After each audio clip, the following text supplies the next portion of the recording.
Thank you all for coming tonight.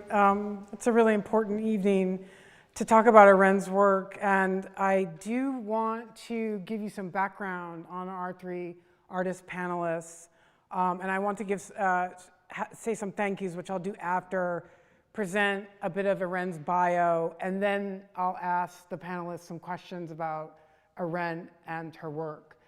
Each of these artists were friends with Irèn, and before Irèn died, I visited her and asked what she wanted for the Fredi Schiff lecture because I knew she wasn't going to be here, and she asked for these folks to be on the panel. So this is her wish. Paul Bowen here was born in a seaside town in Wales at 21. In 1972, Bowen came to the U.S. to attend the Maryland Institute College of Art. He lived in Provincetown for 30 years, first arriving as a Fine Arts Work Center fellow in 1977. The town's history, the community of artists, and the improvised carpentry of the dune shacks, ancient wharves, and outbuildings profoundly influenced his work. In 2005, Bowen and his wife, writer Pamela Mandel, moved to southern Vermont. His sculptures combine found wood from Cape beaches with wood collected along Vermont riverbanks, where he now lives. Bowen's work is in the collection of the Museum of Fine Arts Boston, the Guggenheim in New York, the Hood Museum at Dartmouth College. He has received awards from the Pollock-Krasner Foundation, the Adolph and Esther Gottlieb Foundation, and the Artist Resource Trust. His work is represented here in town by the Berta Walker Gallery, Pulp in Holyoke, Mass., and Mitchell Giddings Fine Art in Brattleboro, Vermont. Welcome, Paul. Welcome back. Welcome back. Janice Redman, right here. Janice Redman sews, mends, wraps, glues, and drills holes into everyday objects, transforming them both visually and in terms of their functionality. Redman says she makes objects, this is a quote from Janice, makes objects that don't have any practical purpose, but they have meaning. I am not wanting to hide what is inside, but look at it and allow it to have a voice. The act of making becomes a personal ritual, a process of revealing which lies beneath the surface of the everyday. Janice Redman, born in Huddersfield, England, received her BFA from Kingston University, Surrey, and her MFA from the University of Ulster in Belfast, Northern Ireland. She is a former fellow of the Fine Arts Work Center in Provincetown and has been the recipient of many awards, including the Hassam, Spiker, Betts, and Simmons Purchase Prize from the American Academy of Arts and Letters and a Mass Cultural Council Award in Sculpture. Welcome, Janice.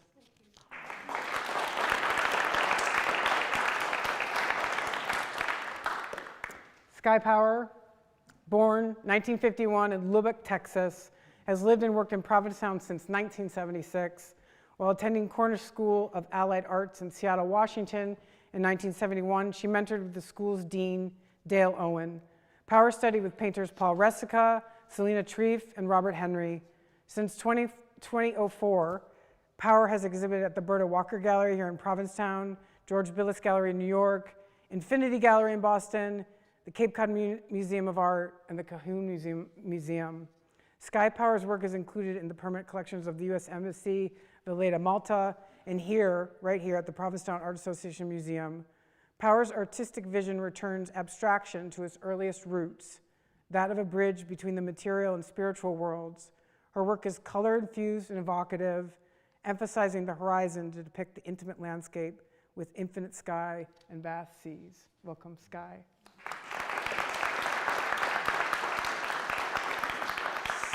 So, I'm going to read a little bit about Irèn's bio and how it applies to her work, and then I'm going to ask the panel some questions. But before that, I really need to make some thank yous about the show. Chris McCarthy, who you just saw, Chief Executive Officer of PAM, for encouraging me to persevere with the show despite Irèn's sudden absence. She said, Megan, you got to do this. And that was really helpful in so many ways to have her support. I want to thank Carol Morgan and Paul Bowen for their guidance, consultation, and trust in me to realize this exhibition. Jean Wilcox designed for the catalog production, and Catherine Hazard, who was crucial as editor on the catalog's text and layout. The catalog also has an interview composed by Catherine Hazard, which was excerpted from this year's issue of Provincetown Arts Magazine. Also, thanks to the PAM staff, Registrar Madeline Larson, and Jim Zimmerman for installation work detail, and Melissa Moses, who can't be with us tonight, for working on this lecture coordination, and Amy Davies for video documentation, and this will be up on Pam's YouTube channel after tonight.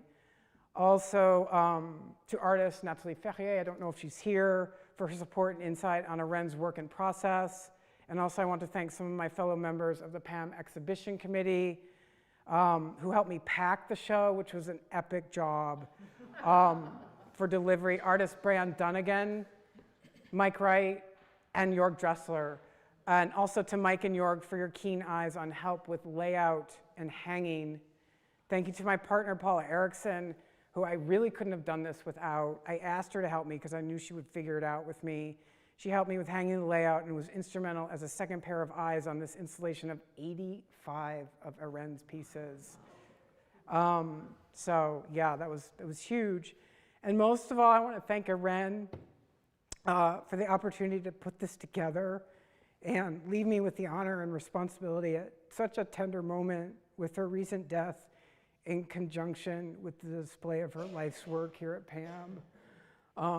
She was thrilled to be having this exhibition, and we feel and honor her strong presence and joie de vivre here tonight. So thank you.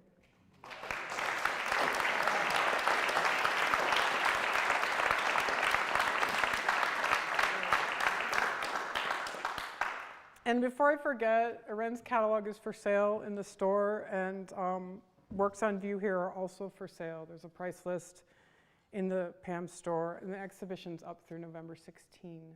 Okay. All right. You all ready? Okay. Good.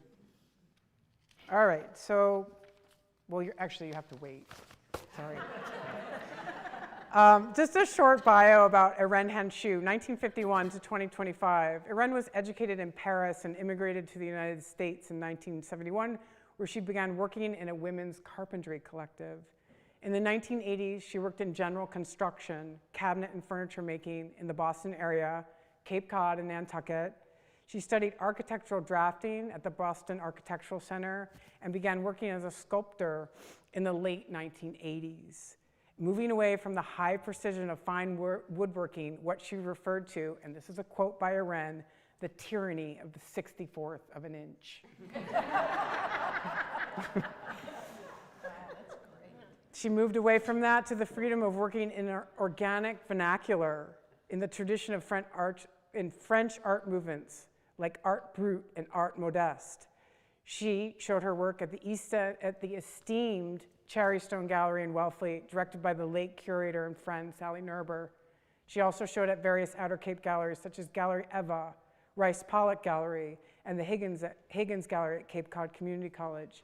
She kept 2 studios, one at her home in Wellfleet and one in an industrial warehouse space in East Dam that she had for over 20 years. There's a more in-depth description of her work in the curatorial statement in the show. But now I'd like to get some feedback from you all about Irèn and your understanding of her work and your relationship with her as artists. And just a note, please save your questions and comments till after the panelists contribute. There's about 4 questions, and we'll see if we can get through at least 3 in the time period. That seems reasonable. And we will do a Q&A at the end. So if you have a question, make a mental note. So the first question, Paul, do you want to start for us? Okay, great. As a fellow artist, friend of Irèn's, which you all are, what was your relationship like in terms of artistic camaraderie, and how would you describe Irèn as an artist? That's like a two-part question. First of all, I have to say thank you to the Provincetown Art Association, Megan, everybody who works here, and so many of Irèn's friends who are here. It's incredible to see so many of you most of whom I remember names, but you know, at a certain age, that kind of goes through. And above all, I should welcome Irèn's aunt, who is sitting right here. So, who, of course, Irèn knew her whole life. And it's just really hard to believe she's not here, I have to say, it really is. We were pals for 35 years, something like that. We met at Cherrystone Gallery, however long ago that was. And I can't believe we didn't meet in Nantucket, because she persuaded me to go to Nantucket. I don't know why the hell she did, but we went, and that was a wonderful experience, because we went to Gallery X, which I don't think still exists. No. It was a super place. It was in a row house on a cobbled street, very sort of Parisian in a way. It was a very cool space. Are there some people from Nantucket here? There's a couple. Where are you hiding? Back there. Oh, oh Allison my God, in the Catherine back there. row. Yeah. It's One of great. the founders I'm of the so X glad Gallery you're is back here. That's actually. great. Yeah.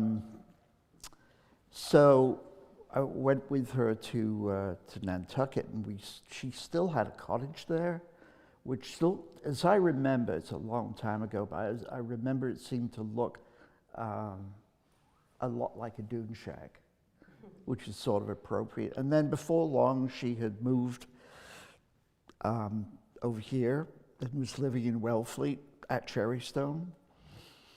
And she asked to come to my studio, and I said, sure, of course, why not? Because I imagined she might have a big fat wallet, you know, and I could flog some of my One of those studio visits. driftwood, you know. Yeah. Well, you can always dream, right? And we became friends almost right away, and she asked if she could work for me. I'm not really doing what you said. It's okay. Anyway, so I said, sure, you may as well. And I had something in the back of my head that I wanted to make something really large and freestanding. I had made really, really big wall pieces, but I hadn't ever made something huge that was freestanding. And that year, there was a hurricane at the end of the summer, whatever year that was, God knows. And we ran around collecting wood off beaches all over the place. And so we used trucks and friends to dump it all at the studio. And I wasn't really sure what I was going to do with this person, but I knew that she was a carpenter and had a lot of very high-end experience of that. And you know, I probably wasn't in appropriate awe at the time, but that's grown over the years. I mean, she was like really high end. She talked about working this women's cooperative, carpentry cooperative in Boston or Cambridge, I'm not sure. And she was very proud of they worked on one house for a year, and she was really pleased with herself for having made all the doors in that house from scratch, not from hollow core things you pick up at Job Lot or wherever you know. Really, really fancy high-end things with all the latches and locks and hinges. She did it all. And you know, I guess I was impressed, because I sure as hell couldn't do that. So she had learned about, she was in some sort of school in Paris doing woodwork, I guess, before she came over here. She came to this country a year before me. Micheline says no. No? Oops, okay. Well, she did the glass workshop in France. Oh, yes, Yeah. yes, many years later. Yeah, Yeah. right. Well, anyway, she learned wood the right way, and I didn't. I did not like shop classes at school and all of that. So, you know, we sort of meshed at just the right time. And I have to laugh, but I'm sort of still a bit humbled, at least, that the very first job that she did for me, and it was a studio which has long been bulldozed, and it's there.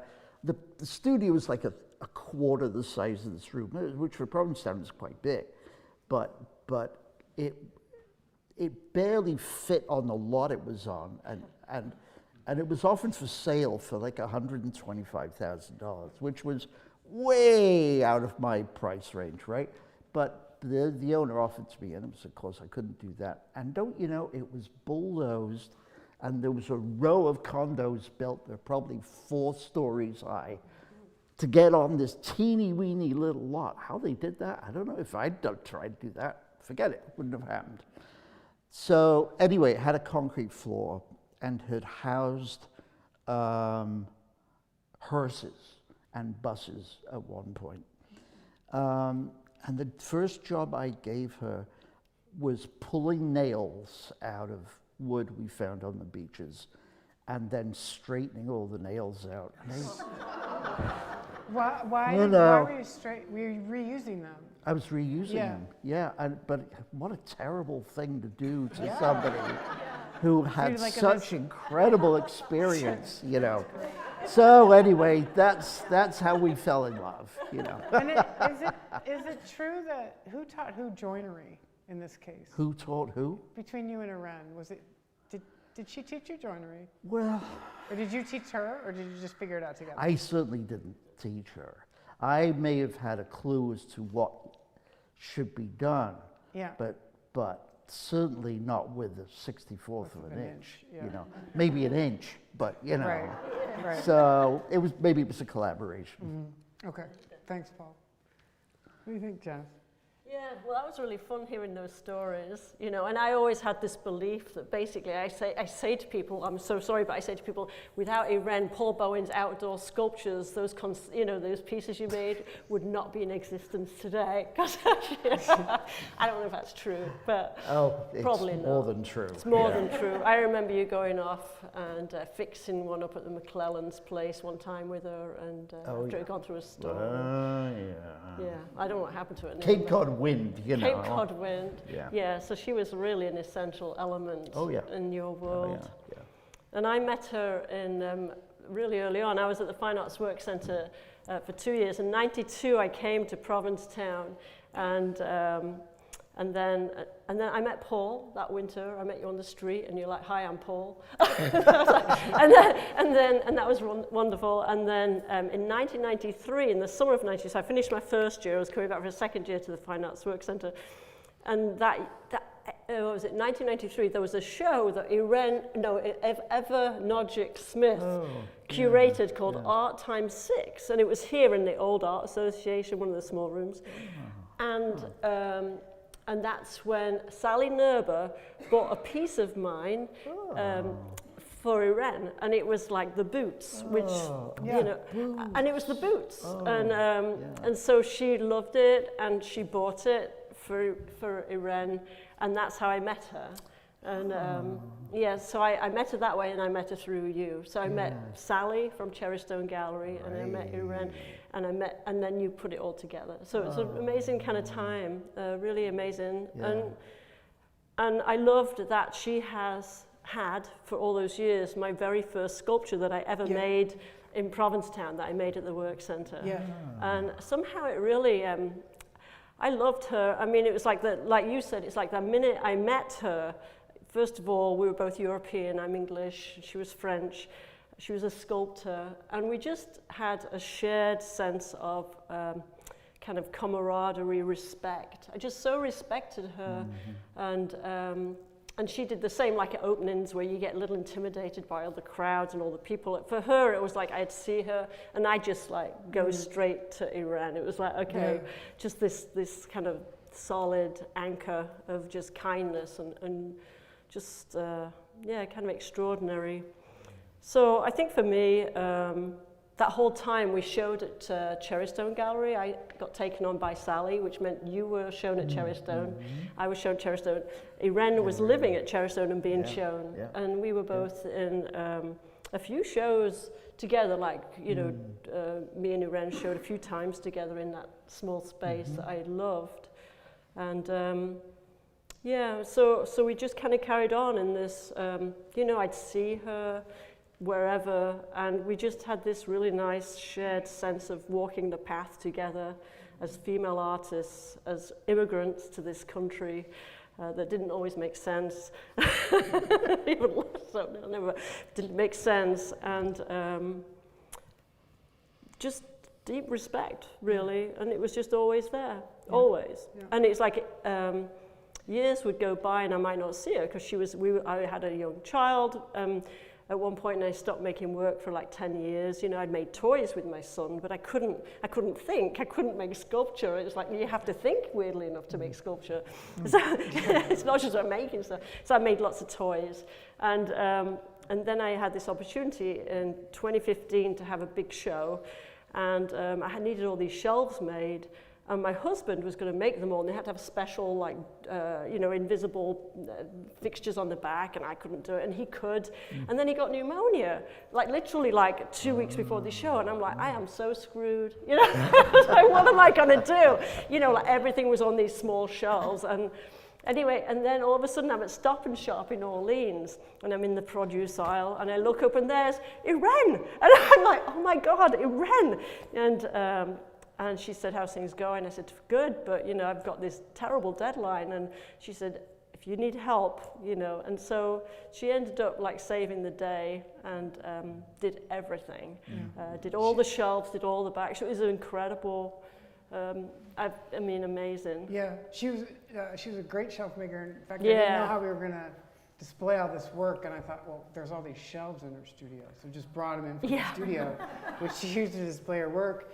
And just going back to this piece that Janice is talking about, this early piece of hers, when I was in East Am in the studio, I saw these found boots with this plaster, it's not plaster, hydrocal in the middle, and I thought, that's not an Irèn piece, is that a Paul Bowen? I texted Paul and I said, is this your piece or is it Irèn's? And he said, Janice Redman. And so, and we got it, you know, it's nice because it's like now it's back to Janice, but that history was there. Yeah, it was there, and it was amazing because we had such deep respect for one another, and you know, and we'd always just ask each other what we're doing, and we just both supported each other, like really just mutual respect. It was just so lovely. So that's all really. Thank you. Thanks, yeah.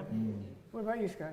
Well, so we were given a series of 4 questions. I gave them questions in advance. For, you know, to talk about each of them about 2 minutes, and so being an exacting person, I answered each one and wrote it all down. So should I just start reading some of it?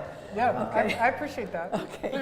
So Irèn and I both loved wood and are exacting in our approach to our woodwork and art. Irèn was a trained woodworker and had the technical skills of a cabinet and furniture maker. She applied those skills with her passion to make art, creating abstract wood sculptures that include seeds, nuts, pits, stones, materials from nature, and found wood. Later, Irèn became engaged with stained glass because she loved the colors that the light created with that medium. She utilized the stained glass as stables, mobiles, freestanding, and wall sculptures, as she also did with her wood sculptures. Many have a kinetic element of rotation and balance, determined by a found center of gravity in each piece. She talked about laying a branch on a chair and it started swinging, which influenced her direction of creating stables and mobiles. I have much respect for Irèn's creativity and skills. Her visions are recognizably hers. I do not have the temperament or skill to carve a piece of hardwood into a perfect sphere, whether it be 1 inch in diameter or 4 inches. In reference to galaxy, the large curved sculpture with 7 attached galaxies hanging high on one exhibition wall in her gallery, Irèn said it served as a metaphor for her own quest to find equilibrium in her own being. I can analyze the complex constructions of some of her wood sculptures and have walked myself through her process, but I would suffer to manipulate tiny pieces of wood.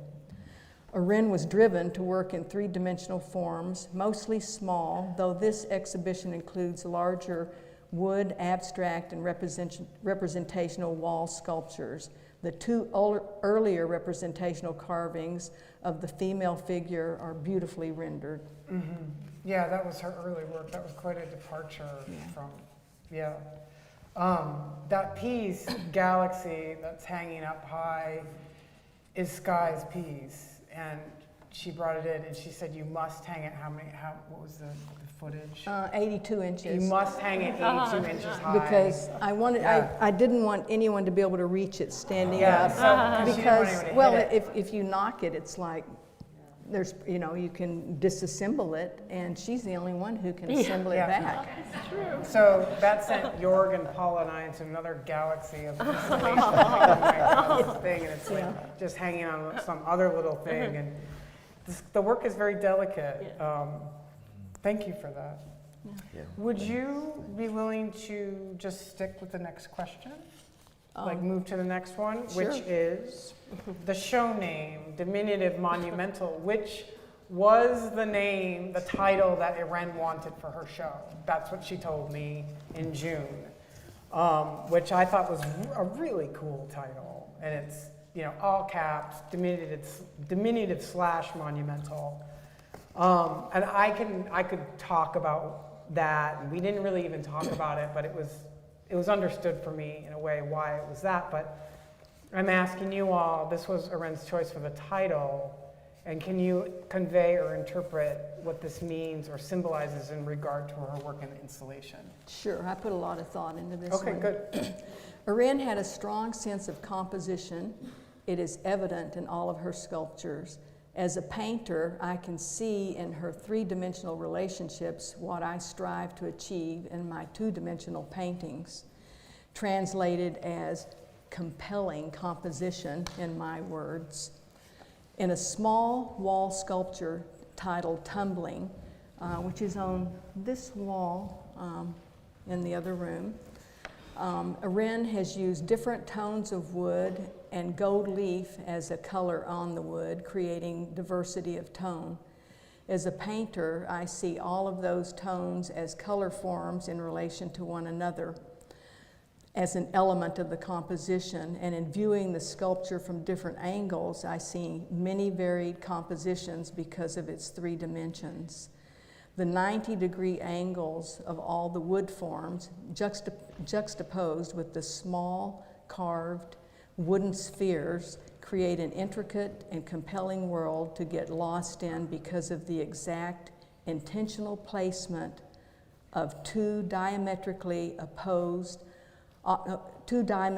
opposite forms comprised of different tones in relation to one another. The negative spaces between the forms are a significant part of the composition and equally as important as the wooden forms and their tones. By photographing Tumbling up close, I was able to study it at length because I could engage with it at any time and in large specific areas. At a certain point, I was no longer viewing it as a small diminutive sculpture, because in my mind, I was inside of it, walking within all of the negative spaces of Irèn's wonder world. It became monumental to me. Knowing Irèn, she might laugh at my experience, but quoting Irèn, she said, "I'm interested in the small being monumental. It's a small galaxy, yet it is infinite in the palm of your hand. Yeah. My ambition is to have a retrospective in a bucket." Those quotes are from an article written by Stuart Derrick in the Provincetown magazine in 2001, the same year that Irèn created Galaxy, the sculpture we were discussing. Irèn also had a razor-sharp sense of humor to match her intellect. Yeah, that's a good point. And a lot of her titles are humorous, like the Firewood Rescue series. She's like literally rescuing firewood from being burned. Yeah. Stuff, things like that. Thank you, Sky. Very nice. Janice? All right, What good. do you think? Yeah, what do I think? Well, I was really hoping that we'd be in that room and I would be surrounded by it, and then I would just like free flow, kind of like. Yeah.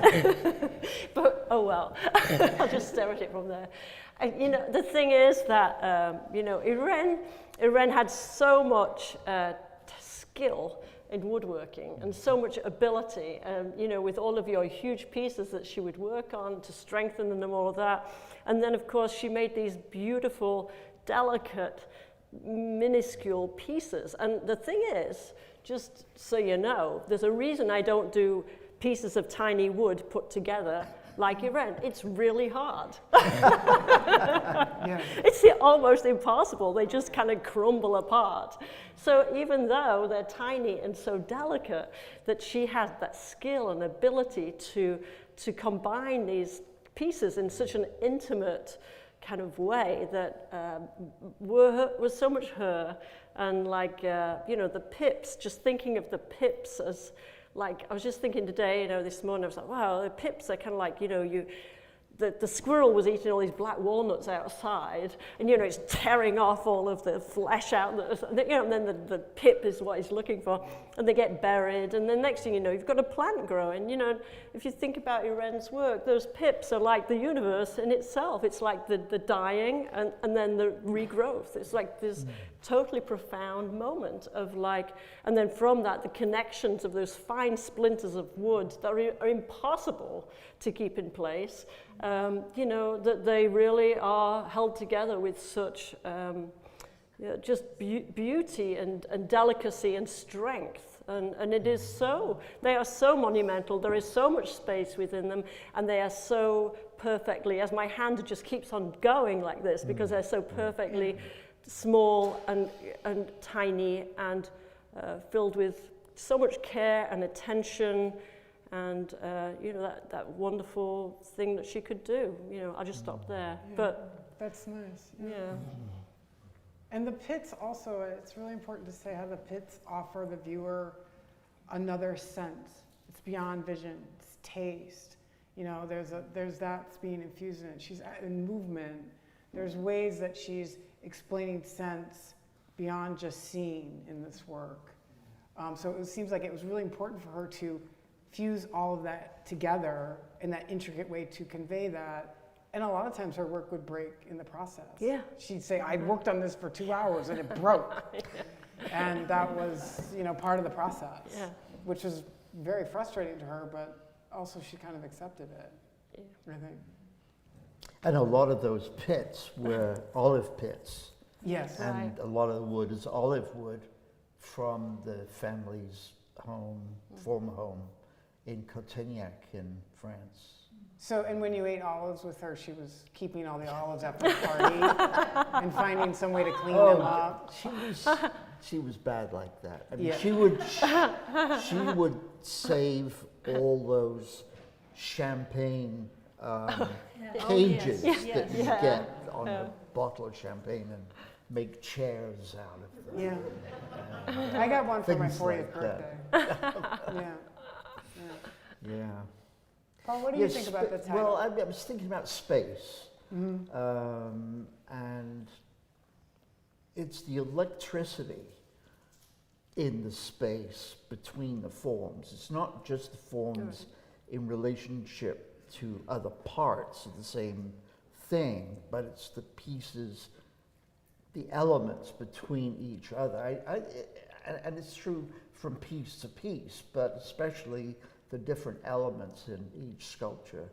There is this sort of electricity, and maybe it's it's a bad metaphor, but that she uses acupuncture needles so much. and the balance that she could achieve using those. And those things are almost unbreakable. Yeah. I'm sure I could probably screw one up. but she used them to great effect. Yeah. It's remarkable how they're so durable. Yeah. Yeah. I don't know if it's stainless steel or what they're made from. I don't know. Yeah. Space. Yeah. Okay.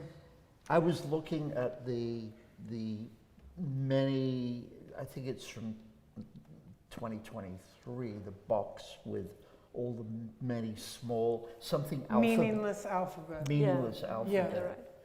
And In the jewelry case, in the vitrine, Right. the black and gold right. pieces. You know, in the space between those, you see on a flat plane, like just these objects on here, but the rest of the work you see in 3 dimensions, but it's sort of more explicit when it's on a flat surface like this. And that's what I want for Christmas.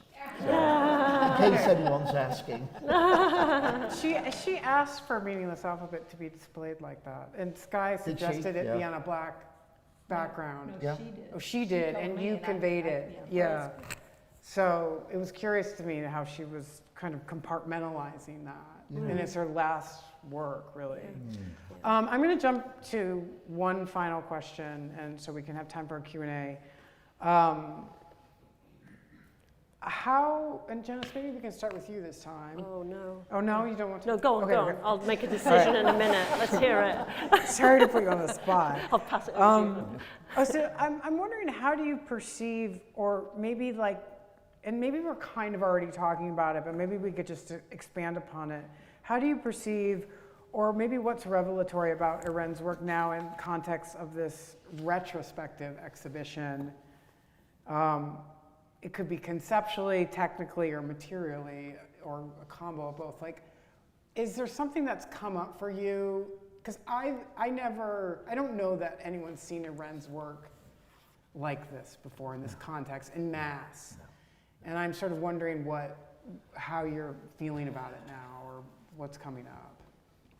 Well, I think the first thing that comes up is just how much work she did. But Yeah. of course, you know, for her, that was the thing. I was like, whoa, this is a lot of work. And she had a lot more. And she has a lot more. Yeah. So I think just to see her as this someone who she just worked away. She just did these things, and just her, and that's kind of what it is to be an artist. You don't really know that you just do your work and you do everything else in your life, but somehow that steadiness. And just, you know, in certain works I know really well because we showed at Cherrystone for that whole era. Yeah.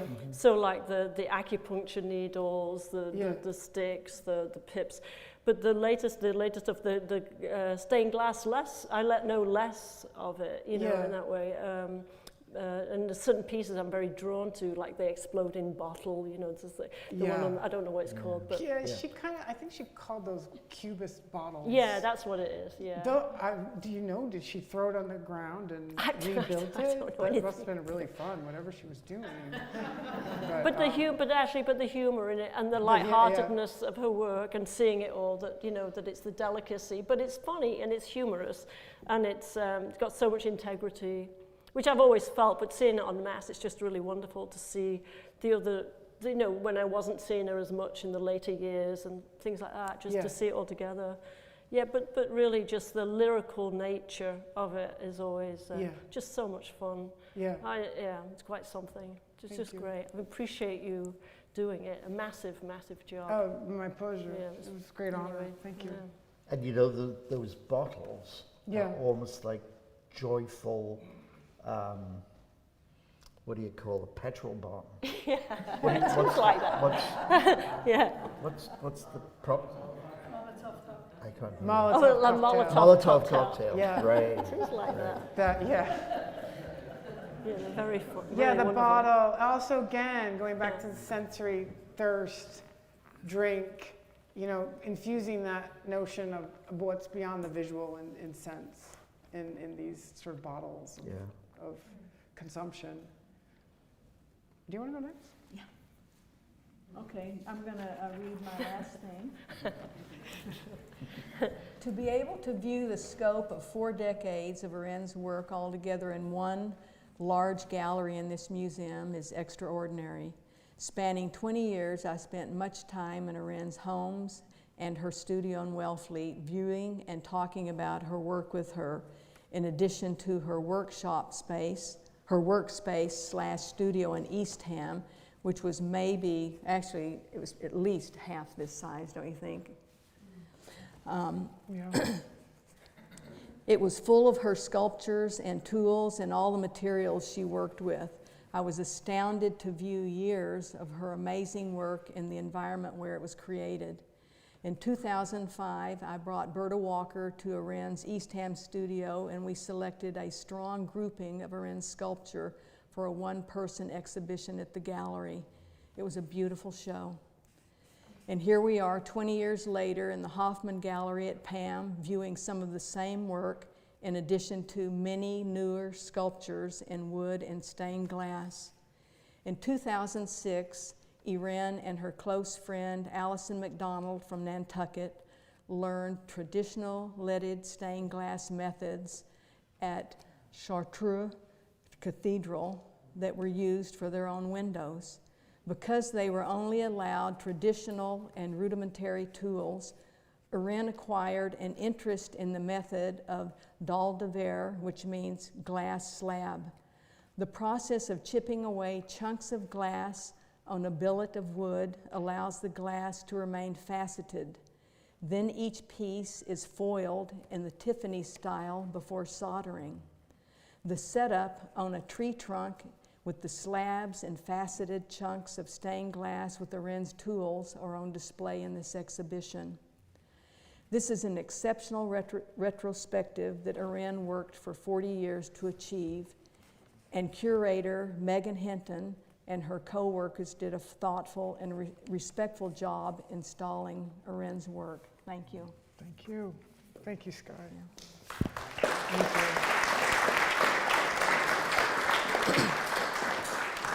On that note, can I ask a question about the chunk of wood Yeah. and that? And so the thing is, like, did Irèn ask for that to No. Because it's so cool. And I was like, okay, is I this agree. a sculpture? Is this the works thing that was brought in? Yeah. Is it all glued together? No. Well, it has some exhibition putty. Oh, okay. Yeah. So it's in her Eastham studio, and she was alive. Curatorially, I probably never would have put that in there because I think it would be gimmicky.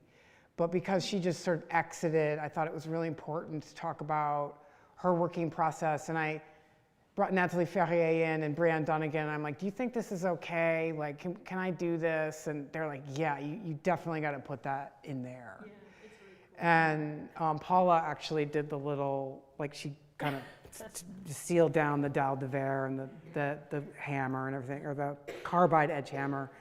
And it's such a beautiful object.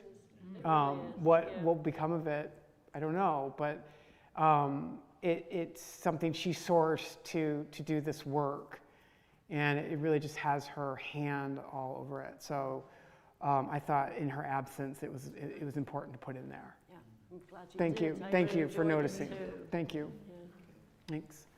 Paul, did you want to say anything finally about the context of the exhibit before we do the Q&A? No, I'm sort of waiting for the second act. You know? Yeah. Right. Yeah. Yeah. Because that's what it feels like. It's Right. Like what's going to happen next? second wind, you know? Yeah. What's at stake here? Yeah. Okay. Very nice. I want to say one more Yeah. thing. Please go ahead. That she was very excited to have a museum exhibition at PAM curated by you. And that would include a catalog in which Irèn photographed the images of her work in 2024.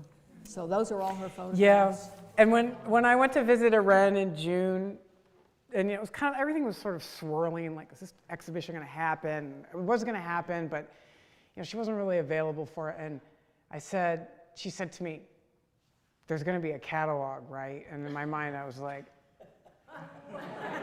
I'm not a designer, I'm not a I'm not any of that. And I just said, yes. And I said, Chris, help.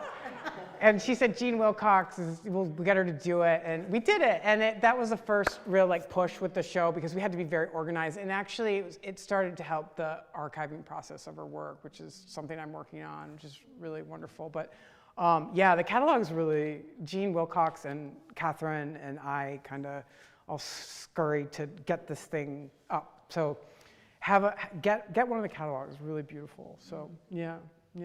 All right, should we open it up to questions now, if you have questions? And whoever has a question, I'm going to bring the microphone to you so you can ask your question in the microphone for people watching in another world. Anybody? Okay, Barbara, coming. Yeah, wait for the mic because of the recording.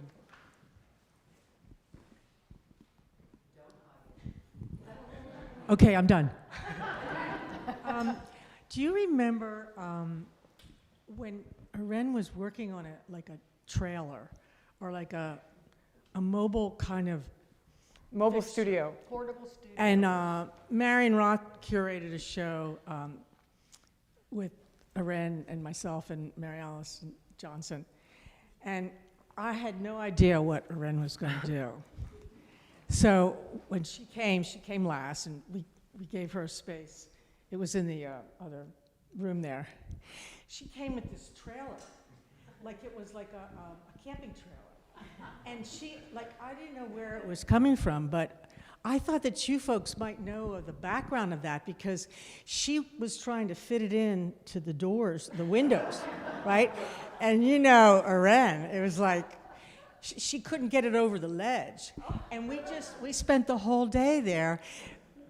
I never kind of got the gist of what that was about because it is different than what's in the show there. But do any of you know about the background of that? It was at a time when the lack of studio space for artists in town was very much being talked about. It's kind of like the idea of the studio in the bucket, kind of. Yes, you know, that's right. Yeah. And the little building itself was from a boat, or maybe it was intended for a boat and she bought it. No, it was. It was on a boat. Was it on a boat? Yeah. It was like the cabin, you know, for a small boat. It was where the captain was. Right, yeah. And it was movable, obviously. So she had it in different locations around town, and how much she used it, I don't know. But it was very symbolic of that absence of space. No, we had to open the front glass window to get into the gallery. Wow. Yeah. That was a really fun day. Yeah. Yeah, it was actually in her her photographs of what she wanted in the exhibit, and I was like, oh no. Yeah. And I told someone, they're like, it's okay, it's been destroyed.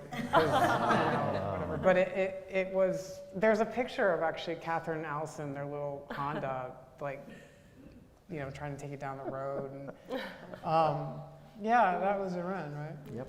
Yeah. So she reconstructed it on a platform, and had, you know, the tires put on it. It was all her idea and her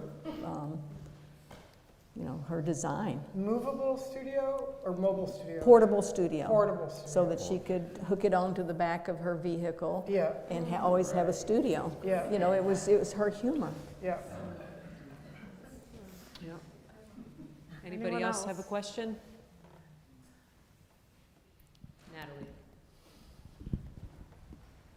Thank you. Hi. I just wanted to add something about the movable studio. Irèn was always on the move until maybe 10 years ago when she had her own house in Wellfleet. So in the winter, she was taking care of somebody's home. In the summer, she was camping. And basically, what was the most important was creating art. Having a home was not first on the list. So she was a true artist, and I am so thankful to have been able to share some beautiful moments with her. So that's, yeah, the movable studio was exactly who she was. Thank you, Natalie. Anybody else? All right, No. last call.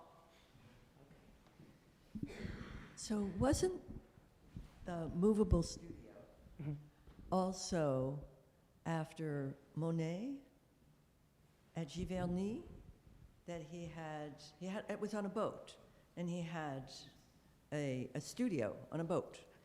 And at least what Irèn told me is that was also a sort of, I think, part of the germ of her idea as well for that piece.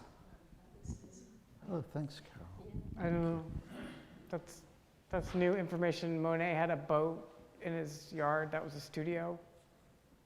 Interesting.